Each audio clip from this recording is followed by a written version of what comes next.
Part 4. Dell awakens to an annoying used car commercial promising great deals and low prices. The clock below his TV said it was 4 a.m., but he had to look to his phone for the date. Almost 48 hours since he spoke with Tammy, and he felt a lot better. A glance to his computer reveals 150 viewers has accessed his channel. He had been wrong. It must have been the fever that made him think he was going to turn.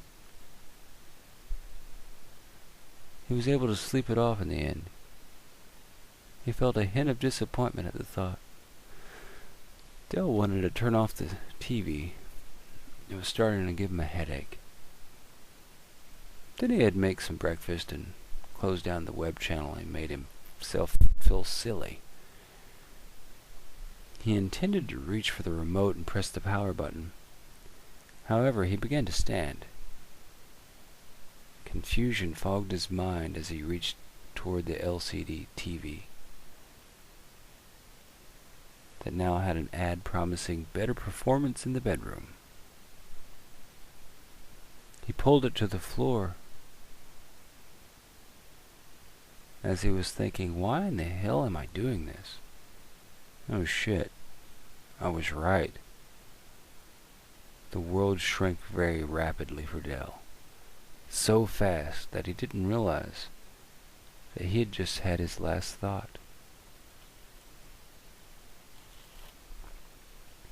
Even more hungry now than a few seconds ago, what was Dell Washington began to search for food, walking directly into a wall, then turning around and continuing. As it enters the kitchen and passes the refrigerator, the viewer count ticked up to 152. Apparently, smashing a TV prompted a few viewers to recommend the channel to friends. The mindless it roamed through the sections of the house that had not been sealed shut, bumping into walls, doors, and furniture, while searching for this distinctive signature that food would have. Running purely on base instincts, it would not try to open a door or climb through a window.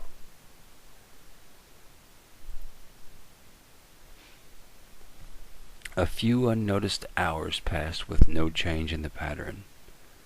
The view count had only reached 499.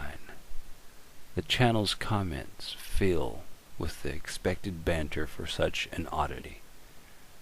The silence is once again interrupted with the ringing of a cell phone.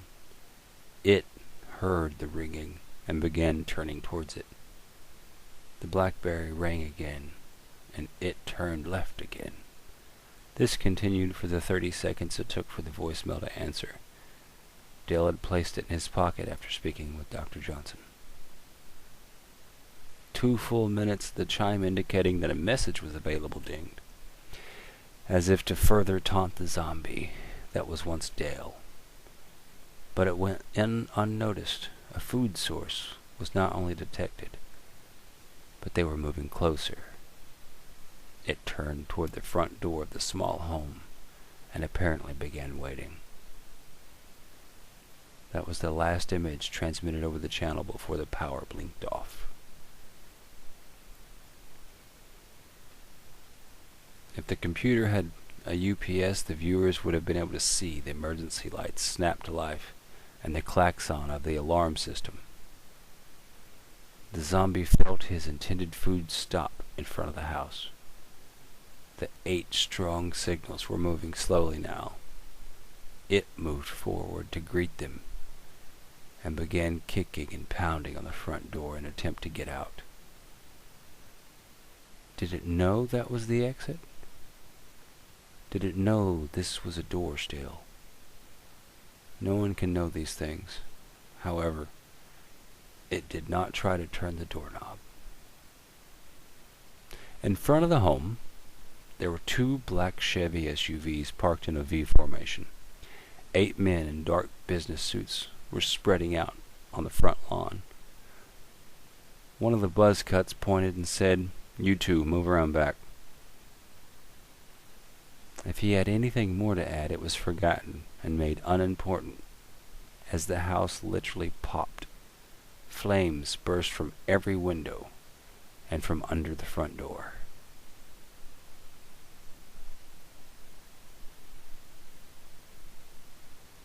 The sound was made by the plastic that Dale had carefully sealed his home with. The details he left out of his introduction online was that he sealed his bedrooms and short hallway almost completely. As he was finishing the door leading into that area, he opened the valve on two 20-gallon tanks of propane, one in each bedroom. The alarm was programmed to dial 911 if it detected an intrusion, or 60 seconds after a power outage. The alarm panel stood open in the master bedroom closet, with the two stripped ends of wire exposed and taped together, but held about 1/8 of an inch apart. When the alarm attempted to dial 911, the alternating current caused a small arc of electric spark between those two wires. One of the agents could still hear the pounding on the door. He stepped forward and fired 5 shots into the door about head height. He stood where he was and listened for a few moments before returning to his companions to watch the house burn. The remote location of the home would slow the response time for the fire department, and the location of the house in the center of a treeless field reduced the risk of a wildfire. After the fire department arrived, they were advised to contain the fire and not stray too close to the house itself. The fire chief had been advised that it was an urban terrorist and the possibility of secondary explosions.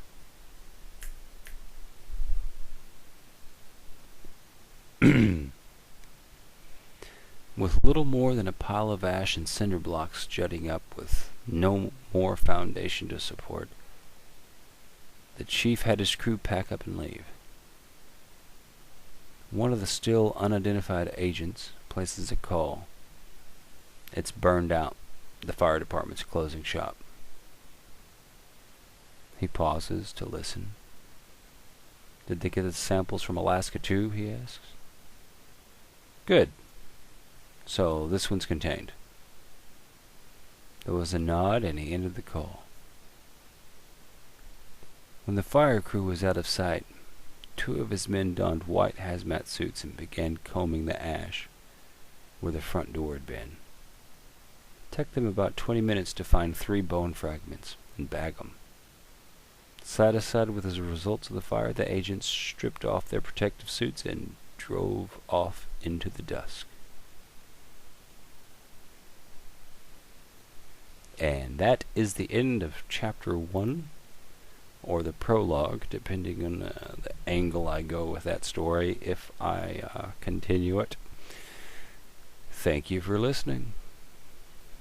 If you've been here this long, good afternoon, good evening, and good night. Don't forget to subscribe and like. Thank you. Bye now.